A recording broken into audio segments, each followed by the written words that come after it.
ہمارے بزرگوں نے کوئی لطیفے نہیں لکھے جی. یہ کتاب ہے تذکرہ غوثیہ، یہ غوث علی شاہ صاحب رحمۃ اللہ تعالیٰ علیہ کے ملفوظات. آپ فرماتے ہیں میں حج کرنے کے لیے گیا اور میں بمبئی بندرگاہ سے بحری جہاز پہ بیٹھا. کہتے اسی طرح جہاز بمبئی بندرگاہ سے نکلا، تھوڑا سا جہاز آگے گیا ہوگا تو ایک بابا جی آ گئے اور آ کے میرے والد صاحب کو کہتے ہیں مولوی صاحب یہ تو بتائیں جدہ کب آئے گا.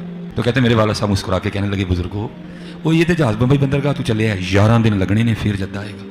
کہتے ہیں وہ بابا جی چلے گئے، عصر پڑھ کے پھر آئے، وہی سوال. میرے والد صاحب کا بھی وہی جواب، پھر چلے گئے، مغرب پڑھ کے پھر آئے، پھر وہی سوال. کس دفعہ میرے والد صاحب بھی غصے میں آ گئے، کہنے لگے بابا جی گل نہ کریے، بار بار نہ ہو میرے گھر، میں تو 11 دن تو پہلے لے آ نہیں سکتا، جو تسی لے آ سکتے ہو تو لے آؤ. کہتے ہیں وہ بابا جی میرے والد صاحب کو کہتے ہیں پھر سب سے پہلے کون سی بندرگاہ آئے گی؟ کہتے ہیں میرے والد صاحب نے کہا مخا. پھر کون سی آئے گی؟ حدیدہ. پھر کون سی آئے گی؟ عدن. پھر کون سی آئے گی؟ میرے والد صاحب نے کہا جدہ. تو بابا جی کہتے ہیں پھر ویکھو جدہ آ گیا جی. تذکرہ غوثیہ. ہمارے بزرگوں نے کوئی لطیفے نہیں لکھے جی. اصل میں ایشو بڑا نا کیمرے کا بھی. آج کل وہ کمرے والی سرکار بھی وارد ہوئی ہے، اس کا کام ہی بس بیٹھ کے کیڑے نکالنا ہے اور اس کو بیچارے کو آتا بھی کچھ نہیں ہے، بس کیڑے نکالے گا بیٹھ کے. تو مر جانا کیڑے کٹ کٹ کے. کیڑے والی سرکار تو مر جانا کیڑے کٹ کٹ کے. تو مر جانا ہے، تیرے جیسے کئی مر گئے، تیرے جیسے کئی مر گئے. تو سڑ، تو مر، تو اپنے کمرے میں مر جانا بہ گئے کیڑے کٹ کٹ کے. تو مر جانا اپنے کمرے چ بیٹھے ہیں کیڑے کٹ کٹ کے مر جانا. جس نے کیڑے نکال، اور یہ کوئی پہلا نہیں آیا، ایسے بڑے آئے ہیں اس سے پہلے جو کیڑے نکال نکال کے چلے گئے.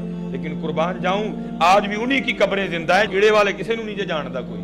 ہاں جی آج بھی بچے بچے سے پوچھ لو داتا صاحب کتنے رہتے ہیں. آج بھی بچے بچے سے پوچھ لو بابا فرید کتنے رہتے ہیں. آج بھی بچے بچے سے پوچھ لو خواجہ غریب نواز کہاں رہتی ہیں.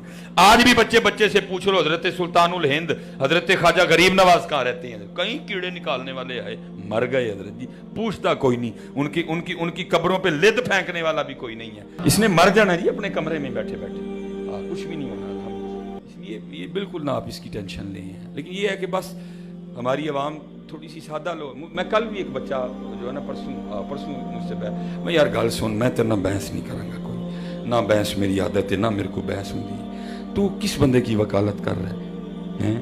کیا اس کا علم، کیا اس کا معاملہ ہے؟ اس نے مر جانا ہے نہیں اپنے کمرے میں. یار میں نے مر جانا ہے، تو نے زندہ رہنا ہے. تیرے سارے بزرگ زندہ رہے، ان کے جو نام زندہ تھے وہ بھی میرے ہاتھوں میری ویڈیوز کی برکت سے مر گئے.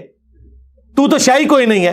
میں نے کب کہا کہ میں نے ہمیشہ زندہ رہنا ہے؟ لیکن یہ میں دعویٰ کرتا ہوں کہ الحمدللہ جو میں نے لوگوں کو تمہارے بزرگوں سے توڑ کے اس شخص سے جوڑا ہے جس کی قبر مدینے میں ہے صلی اللہ علیہ وآلہ وسلم، یہ چیز اب ختم نہیں ہونی. یہ ذہن میں رکھیے گا. ہاں ڈاکٹر اسرار صاحب دنیا سے چلے گئے، ویڈیوز میں زندہ ہیں. مولانا اسحاق صاحب دنیا سے چلے گئے، ویڈیوز میں زندہ ہیں. اور انجینئر صاحب کی ویڈیوز تو آپ چھوڑ دیں. ہاں دنیا میں جہاں کہیں اسلام پہ بات ہوتی ہے نا تو انجینئر صاحب کی ویڈیو پہلے نمبر پہ کھلتی ہے اللہ کے فضل سے. تو آپ کیا سمجھتے ہیں اس نے مر جانا؟ اچھا میں مر گیا تو کیا ختم ہو جائے؟ جڑا میں ڈیمیج کرتا ہے تو فرقے نو ختم ہو جانا ہے. یہ تو میرے نبی کا انقلاب ہے، ہم تو ان کے ادنا سپاہی ہیں. یہ تو جاری رہے گا انشاءاللہ تعالی. تو گالیاں دینا اس طرح کرنا بھی علمی رد کرو، آؤ بات کرو. میں تو ان کو اکیڈمی میں دعوت دے چکا ہوں کہ آپ تشریف لائیں. ان کے کئی نمازی ریورٹ ہو کے میری اس اکیڈمی میں آ چکے ہیں سیالکوٹ سے. میں نے ان کے ہاتھوں سلام بھی بھجوایا ان کو کہ تشریف لائیں ادھر، بتائیں میری غلطی کیا ہے قرآن و سنت کی روشنی میں. جذباتی باتیں نہیں کہ پیچھے آپ رو میوزک چلا دیں اور آپ سمجھیں کہ آپ کی بات جسٹیفائی ہو جائے گی. ابھی اگلے دن ایک کلپ ان کا آج کل بڑا وائرل ہوا ہے جس میں وہ ایک کسی بزرگ کا واقعہ سنا رہے ہیں کہ وہ بحری جہاز میں سفر کر رہے تھے. ٹھیک ہے جی. تو وہ جہاز کے کیپٹن سے پوچھنے لگے کہ کبھی کوئی اللہ والا بھی ملا ہے؟ انہوں نے کہا جی 2 اللہ والے ملے ہیں. کہانیاں بہرحال مختصر یہ کہ انہوں نے کہا جی وہ ایک اللہ والا تھا، وہ بار بار آ کے میرے ابا جی جو اس وقت کپتان تھے ان سے پوچھتا تھا کہ بھی ہاں جی کتنی دور رہ گیا جی جدہ، کیونکہ جدے کے ساحل کے اوپر جا کے وہ بحری جہاز نے رکنا تھا. تو وہ پھر بڑے تنگ ہوئے. تو الٹیمیٹلی جو انہوں نے اس کے ساتھ ڈسکشن کی تو اس نے کہا پھر جدہ آ گئی. تو جدہ پہنچ بھی گئے، حالانکہ وہ ابھی جدہ بڑی دور تھا. تو انہوں نے جب پوچھا لوگوں سے، واقعی جدے پہنچ چکے تھے. سرکار اس طریقے سے کوئی ٹریول کر سکتا ہے؟ اللہ سے ڈر جائیں. اور میرا معصومانہ سوال ہے، آپ کے سارے بزرگ بحری جہازوں میں جاتے تھے جب حج اور عمرے کے لیے، تو آپ تو کہتے ہیں بزرگوں کا مقام بہت بلند ہے. اگر ویل مچھلی تیر سکتی ہے, شارک مچھلی تیر سکتی ہے, تو آپ کے بابے سمندری راستے تیر کے کیوں نہیں وہاں پہنچتے تھے؟ ہاں آئے ہو نا داڑ تھلے ہوں.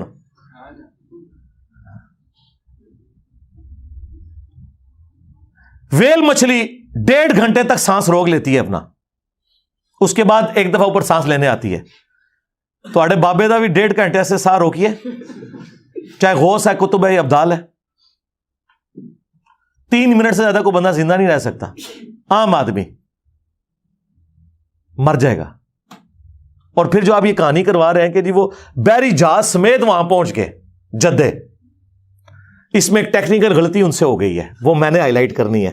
سارا دا عمرہ, سارا دا حج فارغ ہو گیا, کیونکہ یہ لم جو ہے نا وہ جدے سے بہت پہلے آتا ہے جہاں آپ نے احرام باندھنا ہوتا ہے. او بابا جل ہی نکلے تھوڑا. ہاں او جڑا میں کہنا تھوڑے بابے نو نہ نماز دا پتا نہ حج روزے دا پتا, او بابا ایڈا جالی سی, اس کو چاہیے تھا یہ لم پہ پہلے وہ روکتا اور کہتا کہ بھائی میقات شروع ہو گیا, احرام باندھ لو. اس نے ڈائریکٹ سب کو جدے بجھا دیا, سارے ہوتے دم واجب کرا چھڑا. میرے نبی سا ہے ہی کوئی نہیں, تیرے سارے بابے تے شاہی کوئی نہیں. آئے اور داڑ تھلے, یہ کسی کا دماغ ہی نہیں گیا, لوگ سبحان اللہ کہہ رہے ہیں, لعنت اللہ. سارے ہوتے دم واجب کرواتا انہیں, کیونکہ جدے پہنچ گئے تو یہ لم تو گزر چکا ہے. جدے پہنچ گئے تو آپ باندھ ہی نہیں سکتے احرام, اور اگر باندھیں گے تو ہر بندے نے اللہ تعالیٰ قربان. وہ تو بابا دے الٹا مصیبت پہ گئی. کتنی بڑی ٹیکنیکل غلطی ہے اس کے اندر, ٹیکنیکل غلطی. اور اس سے یہ پتہ چلا کہ بابے کو حج کے مسائل نہیں پتا تھے, ورنہ وہ پہلے یلم روکتا, اس کے بعد جدے جاتا. یہی تو ہم کہتے ہیں انہیں تجویز سے نماز بھی نہیں آتی, ترجمہ تو چھڑ دو, کوئی پڑھ ہی نہیں سکتے. یہ حالت ہے ان کی. اور دوسری طرف صحیح مسلم شریف, بنو سلمہ چوراہے پہ کھڑے ہیں. اللہ کے نبی علیہ السلام نے پوچھا کہ میں نے سنا ہے کہ تم مسجد نبوی کے قریب مدینہ شریف میں شفٹ ہونا چاہتے ہو. ان کا یا رسول اللہ گاؤں ایریا سے آتے ہیں, ظاہر ہے گاؤں ایریا سے آنے میں تردد ہے, نماز میں پہنچتے ہوئے اتنی ٹریولنگ کرنی پڑتی ہے, بعض کا جماعت بھی رہ جاتی ہوگی یا لیٹ پہنچتے ہوں گے, تو ہم نے سوچا کہ ہم نا مدینہ شریف میں ہی گھر لے لیں. تو نبی علیہ السلام نے فرمایا کہ جو تم اتنے قدم چل کے آتے ہو نا, تو تمہارے لیے ثواب لکھا جاتا ہے. یہ حدیث ہے صحیح مسلم میں بھی, مشکات میں بھی موجود ہے. یہ ہے سر کتابوں کا پیغمبر. نبی علیہ السلام نے انہیں یہ کیوں نہیں کہا کہ بعد میں تو بزرگان دین جو ہے وہ اڑ کے پہنچ جایا کریں گے مکہ مدینے نمازیں پڑھنے, تو اڑ کے آ جایا کرو. مدینہ شریف کیوں شفٹ ہو رہے ہو, اتو اڑ ہوتے تھے, لینڈ کرو. اس زمانے پہ کوئی نہیں سی اڑتا. اور دوسری طرف یہ آپ کو کہتے ہیں بڑے سے بڑا غوث, کتب, ابدال, کسی صحابی کے گھوڑے کے قدموں کی خاک جو نتنوں میں بیٹھے اس کے برابر نہیں ہو سکتا. تو سرکار بنو سلمہ جن کے گھوڑوں کی خاک جو ان کے گھوڑوں کے نتنوں میں بیٹھتی تھی وہ تمہارے بابوں سے افضل تھی. وہ تو بےچارے مدینہ شریف شفٹ اس لیے ہو رہے ہیں کہ ہمیں دور سے آنا پڑتا ہے, ہم قریب ذرا شفٹ ہو جائیں تاکہ نماز پڑھنے میں آسانی ہو.